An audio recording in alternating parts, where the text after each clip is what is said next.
Bonjour à tous, petite vidéo pour vous parler d'un projet qui s'appelle Squazelva, qui se traduit par Office d'entraide ou Office de solidarité.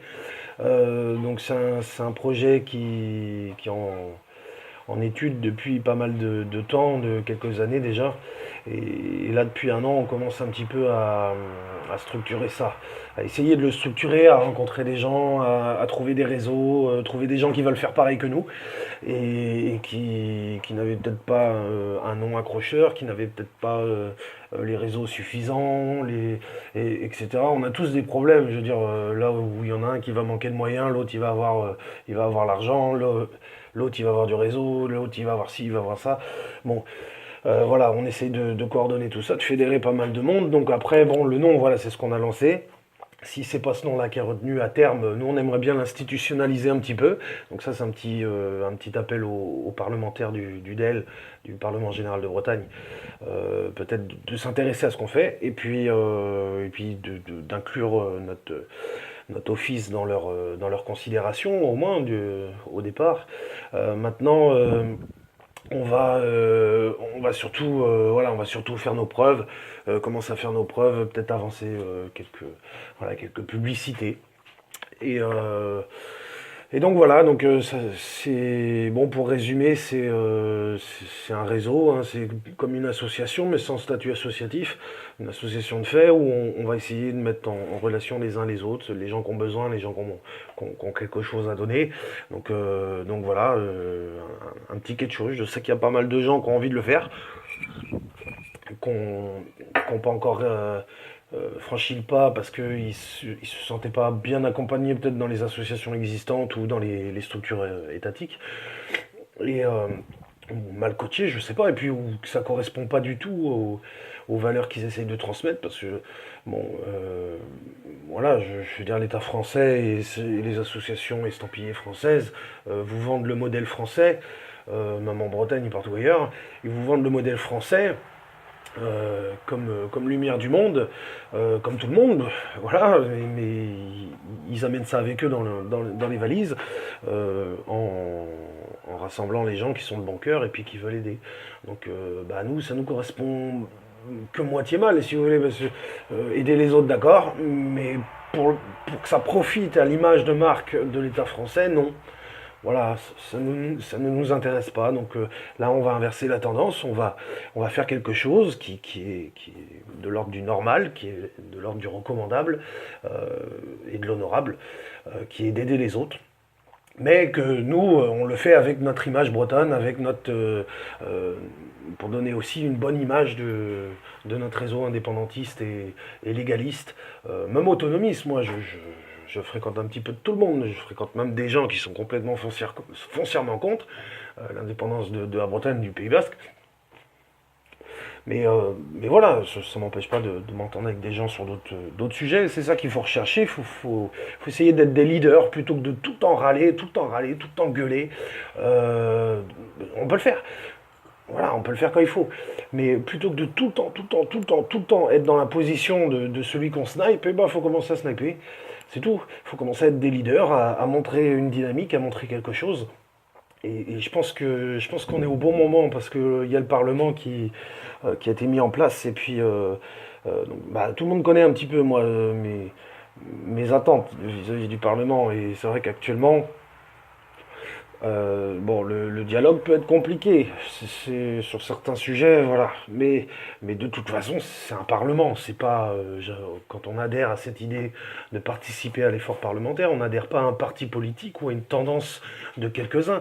On adhère à l'ensemble, à l'institution et à ce qu'elle peut offrir aux gens, au peuple. Donc partant de là, bah, même s'il y a des gens qui t'aiment pas dedans, bah faut y aller quand même, hein. C'est une étape obligée, c'est un point de rendez-vous. Voilà, c'est le point de rendez-vous des gens qui s'entendent pas. Et là, faut qu'ils s'entendent, faut qu'ils votent des lois, des mesures, des structurations, des règlements qui conviennent à une majorité de personnes et si possible à tout le monde. Donc on a un merveilleux outil qu'on peut promouvoir aussi en faisant de l'entraide. Et moi, j'interdis pas les gens de pas forcément se retrouver dans mon concept à moi ou le concept des gars qui sont avec moi, mais peut-être de faire autre chose, un truc parallèle. Très bien, allez-y, allez-y, faites, mais faut qu'on arrive à bosser ensemble, même si on n'a pas les mêmes noms, les mêmes gueules, les mêmes réseaux et puis les mêmes idées, il faut qu'on arrive à bosser ensemble.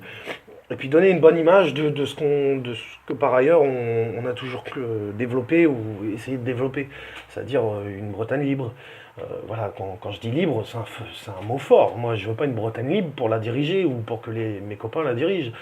Je veux une Bretagne libre pour tout le monde, même ceux qui n'étaient pas d'accord. Voilà, que celui qui n'était pas d'accord au départ, il se dise ah ouais c'est mieux.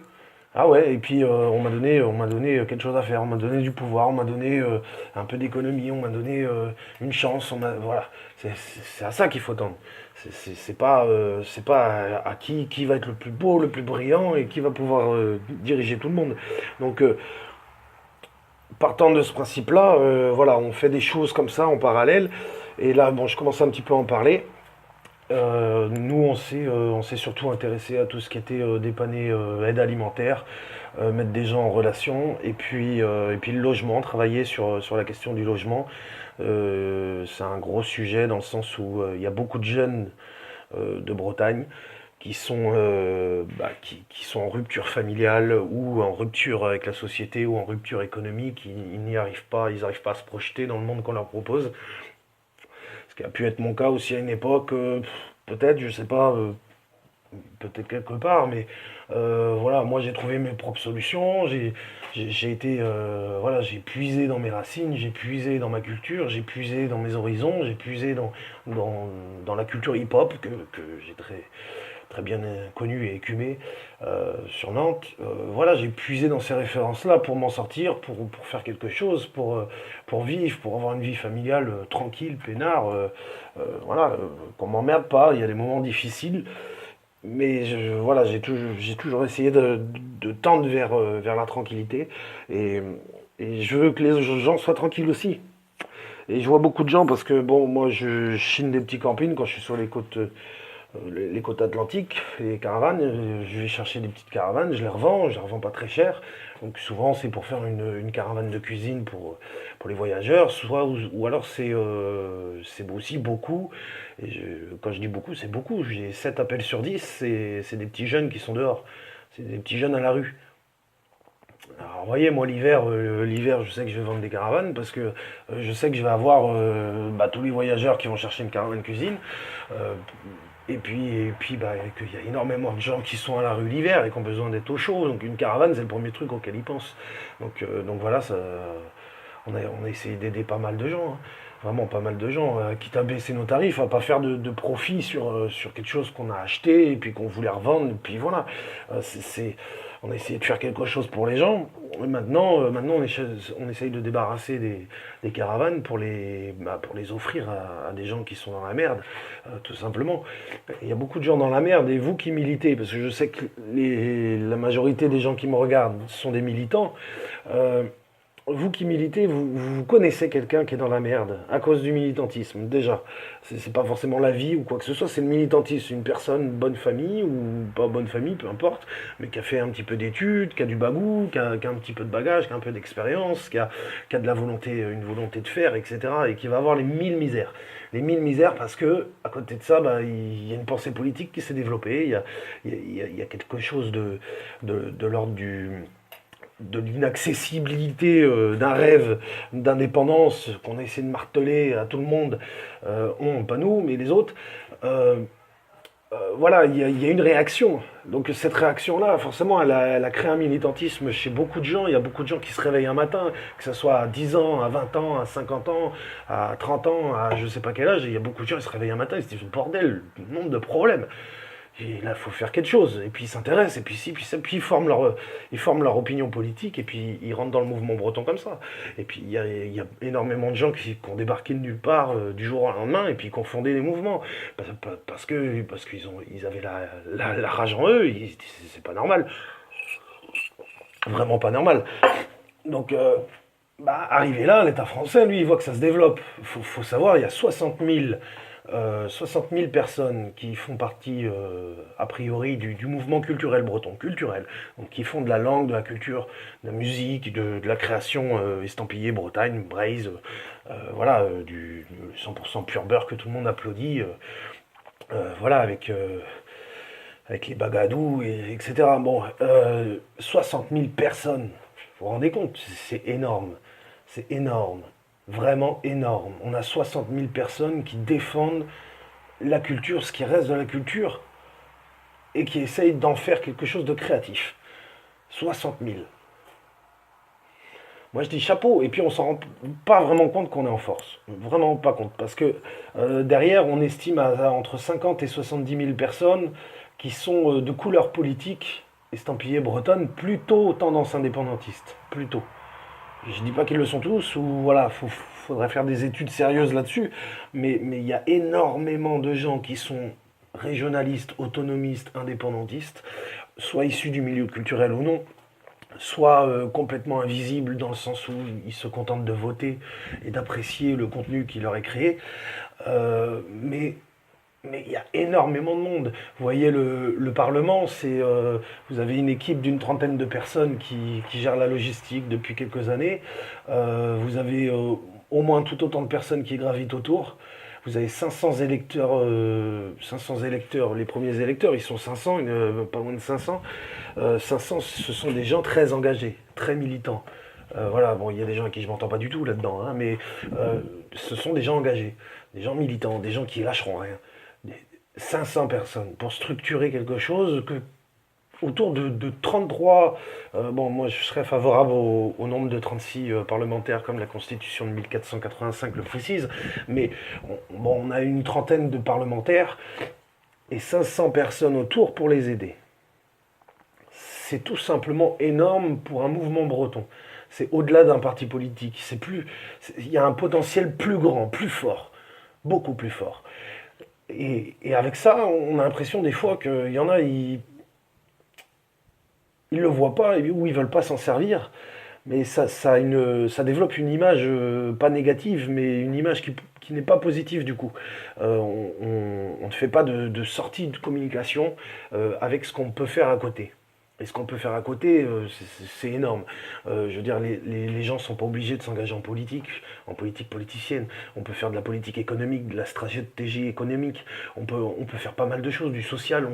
On peut commencer à mettre en forme pas mal de choses. Parce que si on vend un projet euh, post-indépendance et qu'on s'y prépare pas, on va avoir du mal. Donc il faut vraiment qu'on se prépare à tout ça. Et pour se préparer, il faut mettre en place des structures. C'est ce qu'on essaye de faire nous avec plusieurs sujets, hein. Vous connaissez mon attrait pour le droit breton, vous connaissez mes engagements militants. Je fais rarement de politique politicienne. Ou alors c'est sur le ton de l'humour, j'interagis avec des gens là, sur la politique en général. Mais voilà, c'est comme ça. Je défends certaines personnalités à titre personnel. Je ne vais pas détailler ici, ça serait profiter du sujet pour un autre sujet. Mais là où je veux en venir, c'est que voilà, il y a d'autres sujets que juste la politique, le droit, etc. Et puis bah, il y a l'entraide. Moi, à un moment donné, j'ai eu besoin d'aide. Les gens qui m'ont aidé, c'est ma famille. Juste ma famille, et je leur remercie. Voilà, je suis redevable éternellement à un certain nombre de ma famille. Et ils m'ont aidé dans le bon sens, ils m'ont pas aidé pour m'enfoncer, quoi. Ils m'ont aidé en essayant de savoir aussi, de me laisser faire. Me laisser faire. Ils croyaient pas en moi forcément. Enfin, ils croyaient pas en ma méthode, mais ils me laissaient faire pour voir si eux s'étaient pas trompés, etc. C'est avec des gens comme ça qu'il faut avancer. Alors moi, c'est ma famille, mais voilà, on a un esprit très famille aussi chez nous. De mon côté, je parle. Mais c'est c'est important de développer un concept familial, c'est-à-dire mettre un peu d'argent, un peu de temps, un peu de matériel au profit de sa famille, de ses proches, de ses amis, parce que c'est les premiers qu'on voit. Et quand il y en a un qui est dans la merde, qui est dans la misère et qui a besoin d'un coup de pouce, c'est le premier qu'on voit. Alors si on fait rien, qu'est-ce qu'on fait? C'est ça. Qu'est-ce qu'on fait? On regarde oisivement son Facebook et on pleure avec lui. Ah, c'est triste ce qui t'arrive. C'est vraiment triste ce qui t'arrive. Ah, c'est triste ce qui t'arrive. Il y a un moment donné, attends, j'ai 20 euros. Attends, pour tes petits, j'ai des pâtes, j'ai des machins, j'ai ça pour tes petits. Parce que nous, sur le voyage, c'est comme ça. On cherche pas à comprendre. On peut avoir le voisin, le cousin qui est à côté, qui pète de thunes toute l'année. Le jour où il est dans la merde, on se pose pas de questions. On lui dit pas, bah t'as tout flambé, nanani, nanana. On dit pas ça. On voit qu'il a pas à manger, on va chercher un paquet de pâtes, on lui dit tiens pour tes petits. Voilà, et c'est tout. Et on demande pas ce qu'on nous rende. On demande pas. Je veux dire, le garçon après, il fait encore de l'argent et toi t'en fais pas. On demande pas ce qu'il nous rende. On s'en fout. C'est à toi de faire ton pognon. C'est à toi de te démerder. Et voilà, tu l'apprends à tes dépens en fait. Hein. Soit à tes dépens, soit à ton avantage. Mais toujours, t'apprends énormément à tes dépens. Toujours. Maintenant, voilà, faut arriver à compenser un petit peu tout ce qui peut arriver dans la vie. Et puis bah, les militants, vous connaissez tous des gens qui ont eu des problèmes administratifs. Parce que comme militer, il faut le dire, ça amène beaucoup de problèmes administratifs. L'État français essaye de nous mettre la tête dans la merde. Et on est obligé de répondre à ça. Et les premiers qui nous aident, c'est la famille. Voilà, quand les impôts essayent de te prendre de l'argent qu'ils n'ont pas à te prendre, c'est la famille qui t'aide à les payer.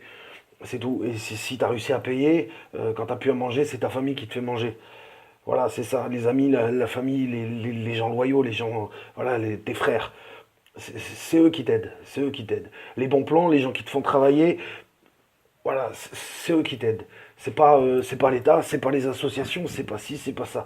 Alors moi, l'idée, c'est de pas faire une association, c'est de faire un réseau. Et ce réseau-là va partir du principe qu'on doit d'abord prendre soin des siens, sa famille, ses amis, les gens qu'on connaît, etc. Et repérer, avoir l'œil attentif, repérer la misère et essayer de la compenser, d'apporter un petit réconfort, quelque chose qui fait que la personne, non pas, elle va vous aimer pour ce que vous avez fait, c'est pas le but, mais qu'elle va se dire, ah ouais, je profite de cette aide pour aller plus loin, pour rebondir, pour ci, pour ça. C'est dans cet esprit-là qu'il faut voir les choses. Voilà. Parce que sinon, on n'aide pas les gens. Maintenant, bon, on travaille sur pas mal de choses assez graves. L'alimentaire, le logement. C'est, ça demande beaucoup d'investissement, ça demande beaucoup d'argent, ça demande beaucoup d'organisation, ça demande beaucoup de personnel. Il va falloir qu'on s'y mette sérieusement tous. Tous. Faut pas. Moi, j'ai lancé une idée, un truc, c'est une petite ampoule au-dessus de la tête, et puis j'essaye de tester l'ampoule sur les culots que j'ai à ma disposition. Maintenant, faut pas attendre que j'ai développé quoi que ce soit. Faites vos bails, faites vos trucs. Montez vos associations, et puis le jour venu, on se met ensemble. Voilà, c'est ça, faut être 36 000. On arrivera toujours plus quand on est en force que quand on est tout seul. C'est obligatoire. Vraiment obligatoire. Et il y a tellement de gens qui ont des problèmes dans le militantisme, qui ont des problèmes personnels. Là, il y a eu des gardes à vue. Il y a eu des gardes à vue récemment, des portes fracturées, les gamins complètement choqués, perte d'emploi, parce que forcément, quand t'es pas là pendant 96 heures à ton boulot et que t'es en CDD, le patron, lui, il pense quoi? Terrorisme. Je veux pas de gens comme ça chez moi. Je le vire. C'est pas compatible avec tel métier, tel truc, tel truc. C'est grave. Ils ont été chercher, ils ont été emmerdés des pères de famille, des mères de famille, pour rien. Ils ont relâché tout le monde, ils ont poursuivi personne, ils avaient aucune preuve. Mais état d'urgence oblige, ils ont ramassé plein de monde. Voilà. Mais nous, on est habitués aux gendarmes, on les voit tout le temps, on grandit avec eux. On les voit tout le temps. Mais les gens qui n'ont pas l'habitude, qui sont tranquilles, peinards chez eux et qui pensaient juste militer pour la culture, pour faire avancer l'autonomie peut-être ou l'indépendance, mais tranquillement, en apportant du concret, en apportant du contenu. Ces gens-là, et ben ils sont acculés. On leur a mis un tas de problèmes sur la tête alors qu'il n'y avait aucune raison qu'on leur mette ces problèmes sur la tête. Et ben voilà, là, je m'adresse aux militants parce que c'est surtout des militants qui regardent mes vidéos. Les gars, faut donner un coup de main. Faut donner un coup de main à tous ceux qui se retrouvent dans la merde, même si t'es pas d'accord avec ses idées, même si t'es pas d'accord avec son style vestimentaire, avec ce qu'il fait pour la culture, même si t'es pas d'accord, il milite, il a le culot de militer, et en plus il se prend de la merde dans la gueule. Donc toi t'es tranquille, t'es sur le canapé, tu regardes ça sur Facebook, tu fais oh putain, ils ont pris, ah ils ont pris, ouais non ils ont pris, tu mets un pouce ou un triste, hein, et voilà, basta. Mais non, faut aller plus loin. Faut aller plus loin. Même t'as que 20 euros dans la poche, tu donnes 20 euros, voilà, pour aider. Je sais pas, tu sais qu'il y a un boulot qui peut se libérer. Tiens, donne le plan, fais quelque chose, tu peux faire quelque chose, fais quelque chose, même un petit réconfort. Même, écoute, t'envoies un petit message, tu fais, je suis pas très d'accord avec toi d'habitude, mais c'est dégueulasse, courage à toi, force à toi. Voilà, c'est ça qu'il faut donner de la force aux gens, même quand t'es pas d'accord avec eux, parce que c'est pas normal. Même, je veux dire, on est entre nous, on est tous dans le même bateau, et même s'il y a quelqu'un qu'on n'aime pas, qui se prend les pires galères du monde, injustement, s'il a rien cherché, même t'es pas d'accord avec lui, même c'est vraiment, tu peux pas le supporter. Bah tu lui adresses un petit mot, bah écoute, je suis vraiment navré, et puis voilà, je te donne de la force. Si t'as besoin de quelque chose, t'hésites pas. Voilà. Après, il vaut midi à sa porte, il prend pas, mais au moins de faire ce geste-là.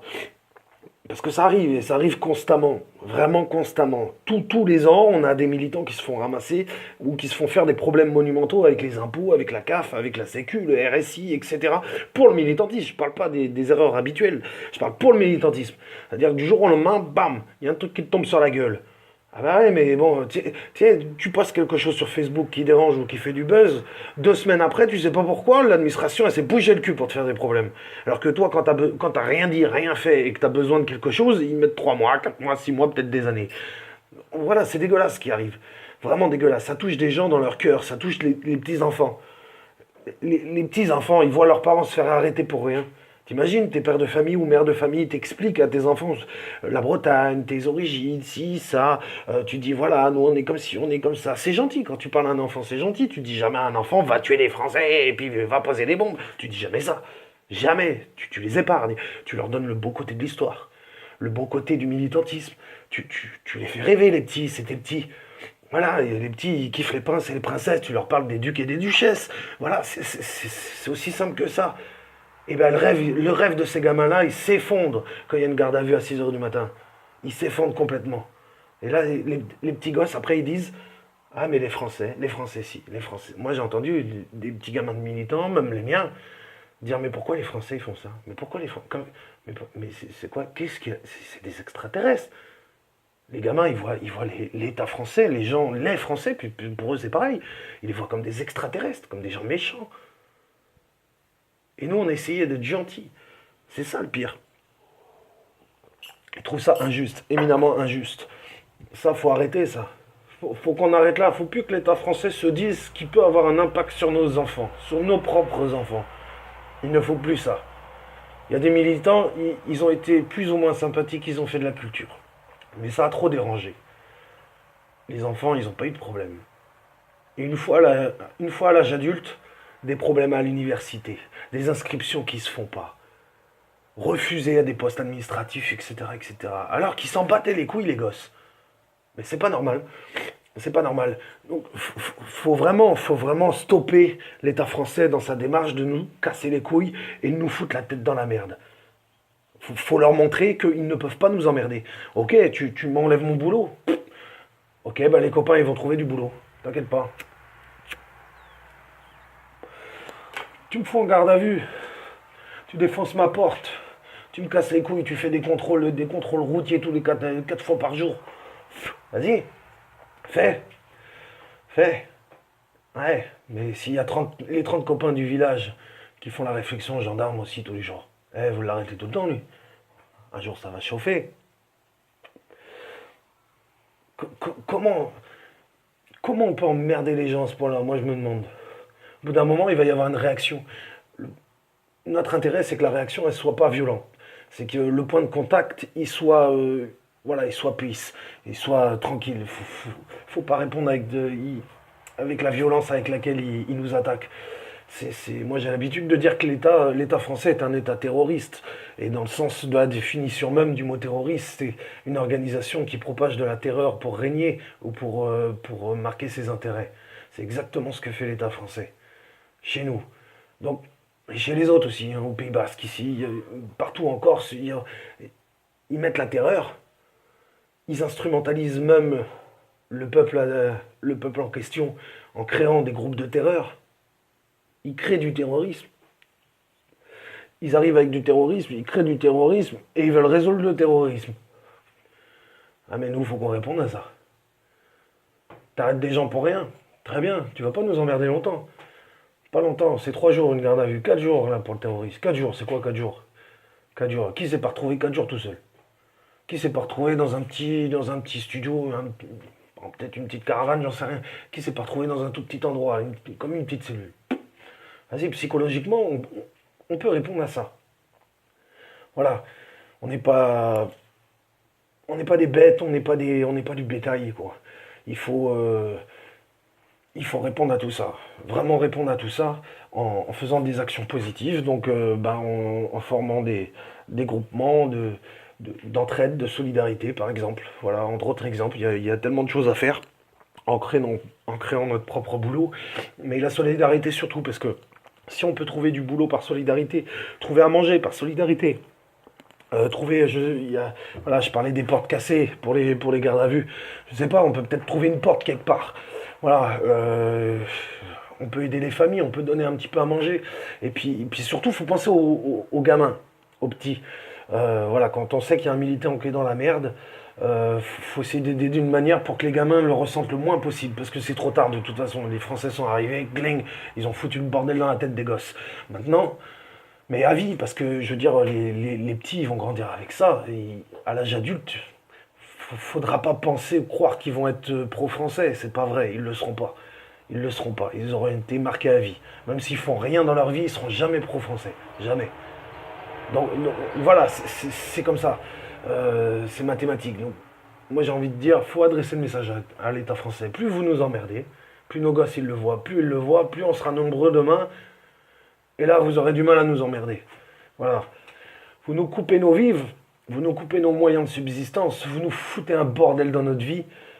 Mais c'est pas grave, on a du contact, on a du réseau, on rebondit, on a le mental.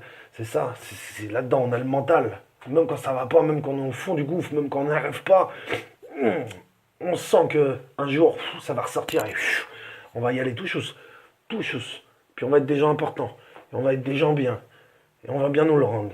Et ça va emmerder l'État français. Voilà. Tout le monde sait que poser des bombes, faire les marioles ou défiler dans les rues, ça sert à rien, ça attise les problèmes. C'est tout. Ça attise juste les problèmes. L'État français répond par la violence. Donc, ils aiment que ça. De toute façon, l'État français n'aime que ça, la violence. Ils nous accusent de violence, ils voient de la violence partout, même là où il n'y en a pas, et puis ils répondent avec de la violence. La violence de mots, la violence d'impact psychologique, et puis une violence physique aussi. Parce que on se souvient des bonnets rouges, dont on était là depuis le départ à Pont-de-Buis. Tu as des revendications de paysans pour une injustice monumentale. Bon, c'était économique, mais une injustice monumentale. Pour répondre à ces paysans, on envoie des fils ou petits-fils de paysans qui sont dans la gendarmerie mobile pour aller les massacrer. Il y a un souci. Il y a un souci. Il y a un souci monumental. Faut se défendre. En loose day. Faut se défendre en loose day. C'est ça. Et quand je dis loose day, ça veut dire que à côté, quand tout va bien, quand il n'y a pas de mouvements sociaux, quand il n'y a pas d'actes militants importants, et on y va, on fait des associations, on fait des structures et puis on essaye d'avancer. Voilà, donc c'est le message. Et au passage, du coup, s'il y a des gens de la région de Vannes qui sont dans le besoin au niveau logement, j'ai une petite caravane à aller chercher gratuitement. Donc vous me dites et puis je vois ça avec le monsieur. Donc envoyez-moi un message plutôt que un message privé plutôt que des commentaires là-dessus. Et, euh, et voilà, et puis on essaye de s'organiser, on essaye de faire quelque chose. Et voilà, je pense que je ferai une autre vidéo dans la journée. On va voir, je voulais parler de la Corse avec Marine Le Pen. Est-ce que ça vaut la peine d'en rajouter? Je sais pas, je vais voir, je vais réfléchir un petit peu à tout ça. Et puis au thème de la prochaine vidéo. Sur ce, très bonne journée.